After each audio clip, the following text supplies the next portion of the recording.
Hey, kia ora and welcome everyone to another episode of Big Life Mindset. Today, I'm going to be starting a series of podcasts that detail my experiences in running battles with alcohol and how it's contributed to who I am. In this first episode, I'll walk through the origins of being a socially accepted alcoholic, and in later episodes, I'll cover some strategies that work for managing drinking, ones that are absolutely designed to fail, and I'll also talk about why I think society is kind of shaping us the way it is. Plus, I'll have some friends and family come onto the show and they'll share their journeys with alcohol as well. Cool, so alcohol, booze, grog, sauce, the drink, the piss, whatever name you want to call it. My relationship with it probably goes back to before I was even born. And it's been a companion, associate, sometimes enemy, and an awesome friend since then. Over the last couple of years, possibly as a sign of increased maturity, it's been less of a priority, which is a good thing, because for a couple of years way back when, it was the only priority. Don't get me wrong though, this isn't a look back in time that's full of regrets and abstinence. Because my journey has had so many great times where booze has been a factor, and I still love having a bender with our crew of misfits every now and then. But this is really about a reflection, like in the whole wider sense. What's worked, what hasn't worked, and when it hasn't worked, how much of a disaster it's been. Alcohol has always been a part of my life. Before I turned 5 years old, I have clear memories of people coming to our house in the middle of the night and leaving drunk, sometimes days afterwards, with crate after crate coming through our doors after the Tramways pub in town had closed. Our house was the party house, much like you saw in the movie Once Were Warriors. People would come with guitars, ukuleles, spoons, and good times.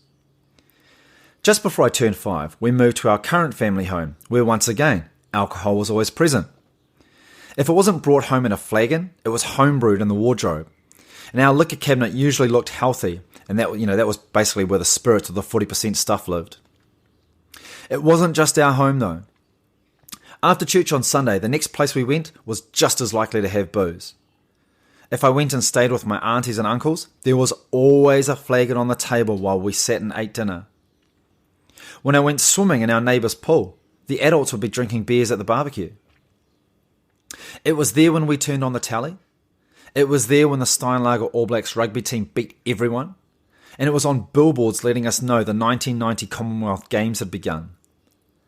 In short, booze has been here, there and everywhere.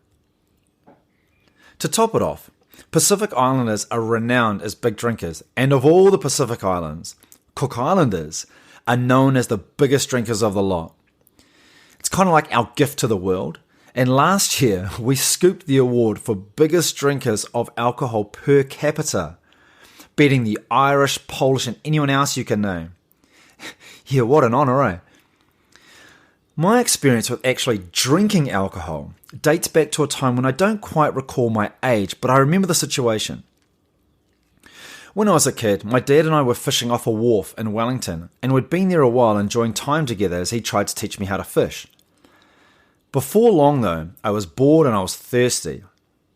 I remember moaning for a time to get a drink of water, and so he gave me a sip of the only thing we had on hand. A drink of Lion Brown.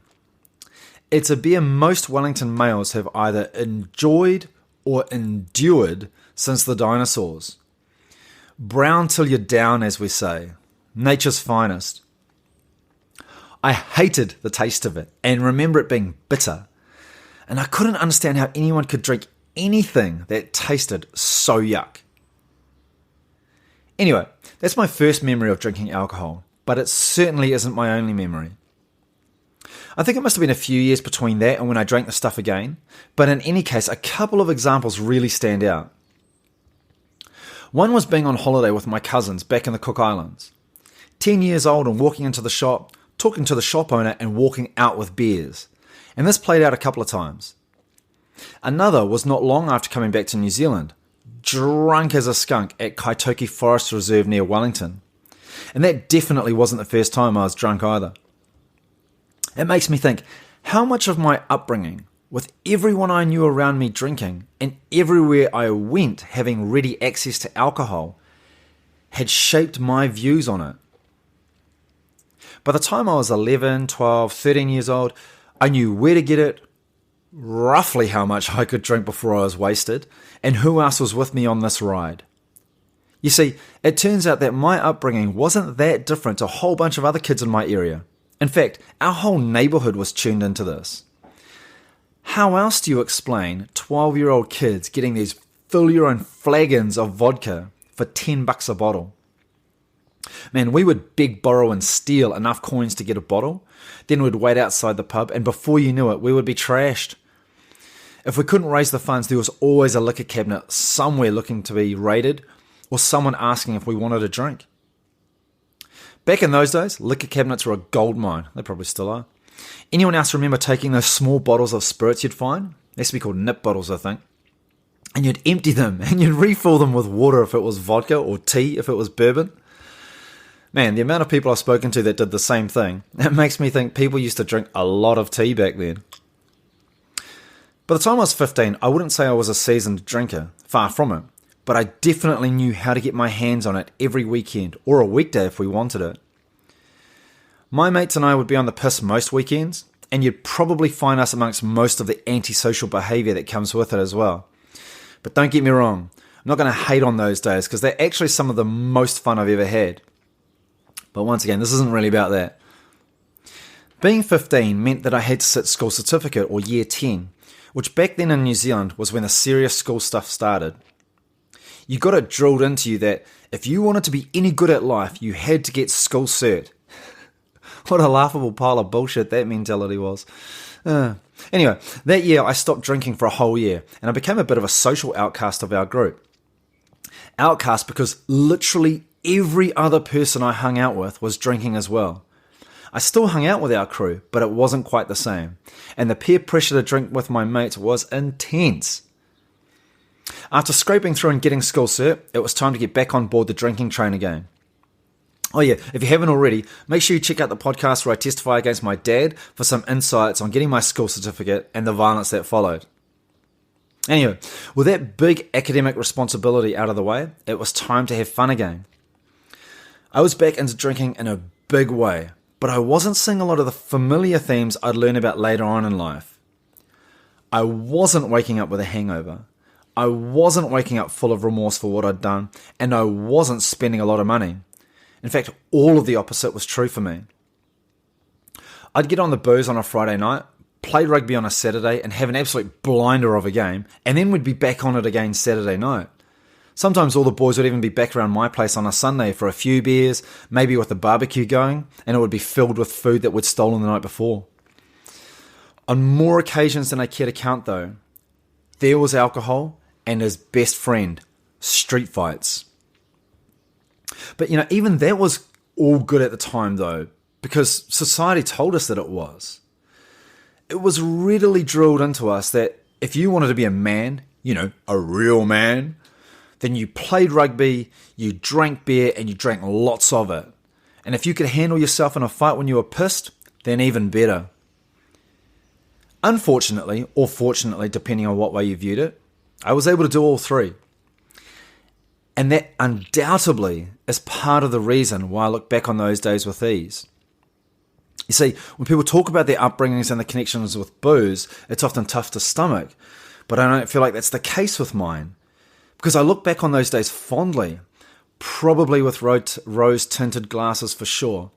But I still look back and find it hard to see those days as being detrimental to my life. The vast majority of people I hung out with back then, I'm still in contact with now. The adventures that we had still make me laugh. And the random situations I've encountered are still memorable. Well, at least those that I can remember. And if I only looked at those, well, that part of my life doesn't feel like an endorsement for people to stop drinking. But therein lies the challenge. For the first chunk of my life, up until I was about 18 or 19 years old, the foundations for having problems with alcohol were being established. And those foundations appeared overwhelmingly positive. Hey, thanks everyone for joining me on this one. As I said at the start, I'll be running a series of episodes that cover my experiences with alcohol, including checking myself into AA, court appearances, marriage problems, some of the incredible adventures I've had, and I'll also have guests on board to share their experiences as well. Expect to see a new episode in the series every few weeks, but for now, please remember to follow or subscribe for the latest and share this around with people in your circles if you think it'll add value to someone's day. All good. Thanks so much, everybody. Don't forget, be uncomfortable and grow. Peace out.